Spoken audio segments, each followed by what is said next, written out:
नमस्कार, आपल्या चॅनलवर सगळ्यांचं मनापासून स्वागत आहे। तर आज आपण बघणार आहोत झटपट अशी मासवडी कशी करायची। मासवडी म्हटलं की बऱ्याच जणांना ते खूप मोठं काम वाटतं, पण अगदी सोप्या पद्धतीने मी मासवडी कशी करायची आहे ते तुम्हाला सांगणार आहे आणि इथे काही टिप्स पण दिलेले आहेत ज्यामुळे मासवडी करायला अतिशय सोपं जाईल।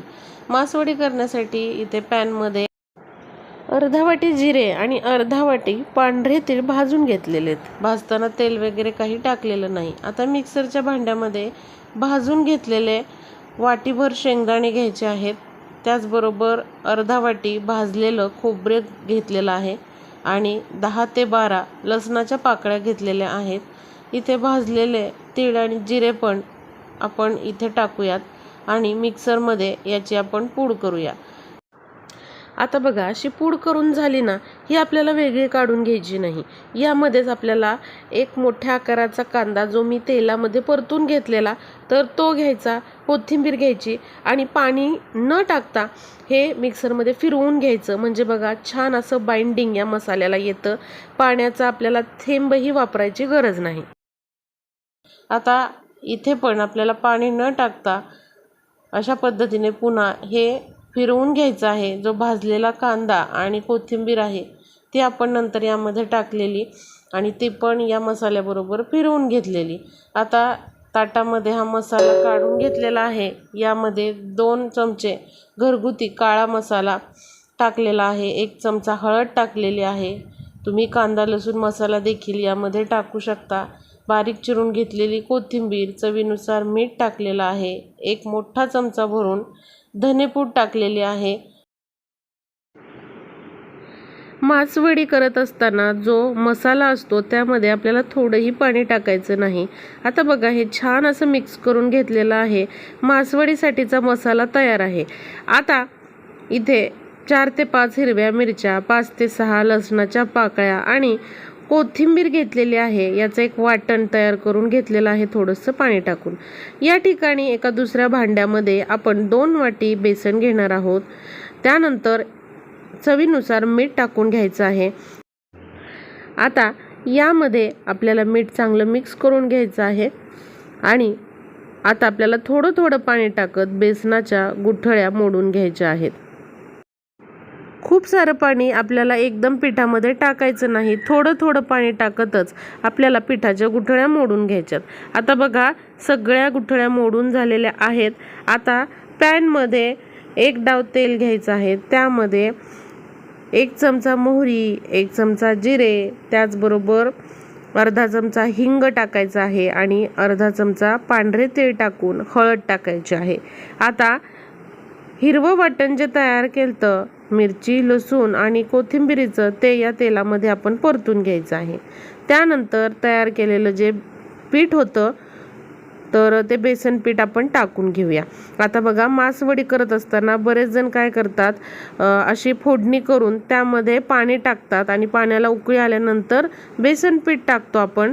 पण बऱ्याच जणांना नंतर बेसन पीठ टाकल्यानंतर गुठळ्या फोडता येत नाहीत, म्हणून आधीच आपण त्या गुठळ्या फोडून घ्यायच्या आणि तयार पीठच आपल्याला असं फोडणीमध्ये ओतून घ्यायचं। यामुळे गुठळ्या होत नाहीत आणि छान प्रकारे हे पीठ मिक्स होतं।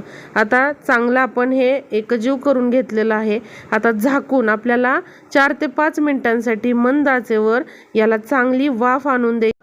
आता जर तुम्हाला हे थोडंसं घट्टसर वाटत असेल तर इथे तुम्ही पाण्याचा हबका देऊन पुन्हा 5 मिनिटं हे वाफवून घेऊ शकता। 5 मिनिटं झालेले आहेत, छान अशी वाफ याला आलेली आहे आणि आपलं हे जे पीठ आहे मासवडीसाठीचं ते तयार आहे। म्हणजेच थोडक्यात काय, तर अशा पद्धतीने आपल्याला सुकं पिठलं तयार करून घ्यायचं असतं। आता बघा, पोळपाटावर ओलं कापड, सुती कापड ठेवलेलं आहे। त्यावरती थोडीशी कोथिंबीर आणि तीळ ठेवलेले आहेत आणि हे तयार केलेलं जे पीठ आहे किंवा जे पिठलं आहे ते अशा पद्धतीने आपल्याला थापून घ्यायचं आहे। म्हणजे ज्याप्रमाणे आपण थापीवडी करतो ना, तसंच आपल्याला हे पसरवून घ्यायचं आहे। म्हणजेच याची पोळी आपल्याला अशी करून घ्यायची आहे। थालीपीठ ज्याप्रमाणे आपण थापतो तसं हे थापून घ्यायचं आहे। हाताला थंड पाणी लावायचं म्हणजे हाताला चटके बसत नाही। तयार केलेला मासवडीचा मसाला अशा पद्धतीने यावरती आपल्याला ठेवायचा आहे। तुम्ही इथे बघू शकता, अशा पद्धतीने आपण भरपूर असा मसाला यामध्ये ठेवलेला आहे। आता हे जे कापड आहे ते आपल्याला रोल करायचं आहे आणि अशा पद्धतीने रोल करत आपल्याला याला असा माशासारखा त्रिकोणी आकार द्यायचा आहे। तर या ठिकाणी बघा आपण असा हा आकार देऊन घेतलेला आहे। आता मी तुम्हाला दाखवते याचा आकार। तर बघा छान अशी ही मासवडी तयार झालेली आहे।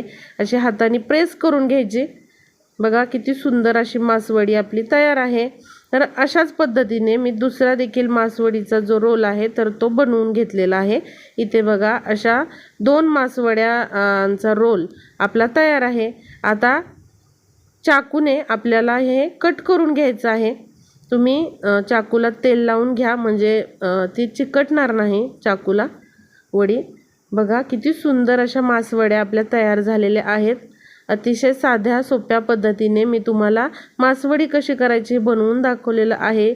मासवडीचं जे पीठ आहे, वरचं कोटिंग आहे, ते बनवत असताना डायरेक्ट तुम्ही उकळत्या पाण्यामध्ये पीठ न टाकता असं आधीच ते कालवून घ्या, म्हणजे गुठळ्या होणार नाहीत आणि तुम्हाला हे आवरण करायला सोपं जाईल। त्याचबरोबर मासवडीचा मसाला करत असताना जे कोरडे मसाले आहेत ते फिरवल्यानंतरच त्यामध्ये तुम्ही कांदा फिरवून घ्या, म्हणजे छान असं मासवडीचा आतलं जे मसाला आहे तर तो तयार होतो आणि अजिबात पाणी घालायची आवश्यकता पडत नाही। तर अशा पद्धतीने तुम्ही देखील सोप्या पद्धतीने मासवडी बनवून बघा।